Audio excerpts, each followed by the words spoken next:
തമിഴ്നാട് രാഷ്ട്രീയ ചരിത്രത്തിൽ ഇതൊരു വഴിത്തിരിവ് മാത്രമല്ല, ഒരു പുതിയ കാലത്തിൻ്റെ തുടക്കമാണ്. സിനിമാ സ്ക്രീനിൽ മാസ് തീർത്ത താരം ഇന്ന് ജനങ്ങളുടെ വിധിയിലൂടെ അധികാരത്തിലേക്ക് ഉയർന്നിരിക്കുന്നു. അതെ, വിജയ്. ഒരു നടൻ എന്ന പരിധി മറികടന്ന് ഇന്ന് ഒരു നേതാവായി, ഒരു പ്രതീക്ഷയായി, ഒരു ശക്തിയായി മാറിയിരിക്കുന്നു. അവൻ്റെ രാഷ്ട്രീയ സ്വപ്നം തമിഴക വെട്രിക്കഴകം.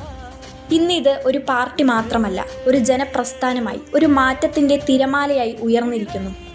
ഓരോ വോട്ടും പറഞ്ഞത് ഒരേ ഒരു കാര്യമാണ്: മാറ്റം വേണം. ആ മാറ്റത്തിൻ്റെ മുഖമായി ഇന്ന് ഉയർന്നത് വിജയ്. ഇന്നലെ വരെ സ്ക്രീനിൽ കൈയടിച്ച കൈകൾ ഇന്ന് ബാലറ്റ് ബോക്സിൽ അദ്ദേഹത്തെ ഉയർത്തി. അതൊരു വിജയമല്ല, ഒരു ജനതയുടെ വിശ്വാസമാണ്.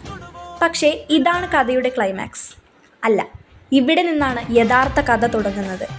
ഇനി മുന്നോട്ട് തമിഴ്നാട് എങ്ങനെയാകും? യുവാക്കൾക്ക് കൂടുതൽ അവസരങ്ങൾ തുറക്കുന്ന ഒരു സംസ്ഥാനമാകുമോ? വിദ്യാഭ്യാസവും തൊഴിലും ഒരുപോലെ ശക്തിപ്പെടുത്തുന്ന ഒരു പുതിയ മോഡലാകുമോ?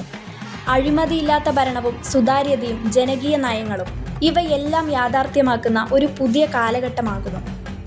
ജനങ്ങൾ പ്രതീക്ഷിക്കുന്നത് ഒരു സ്റ്റാറല്ല, ഒരു ലീഡറാണ്. ആ പ്രതീക്ഷകൾക്ക് മറുപടി നൽകേണ്ട സമയം ഇപ്പോൾ തുടങ്ങി. ഇതൊരു തിരഞ്ഞെടുപ്പ് വിജയം മാത്രമല്ല, ഇതൊരു വലിയ ഉത്തരവാദിത്തത്തിൻ്റെ തുടക്കം. ഒരു തലമുറയുടെ സ്വപ്നങ്ങൾ, ഒരു സംസ്ഥാനത്തിൻ്റെ ഭാവി ഇനി ഈ നേതാവിൻ്റെ കൈകളിൽ.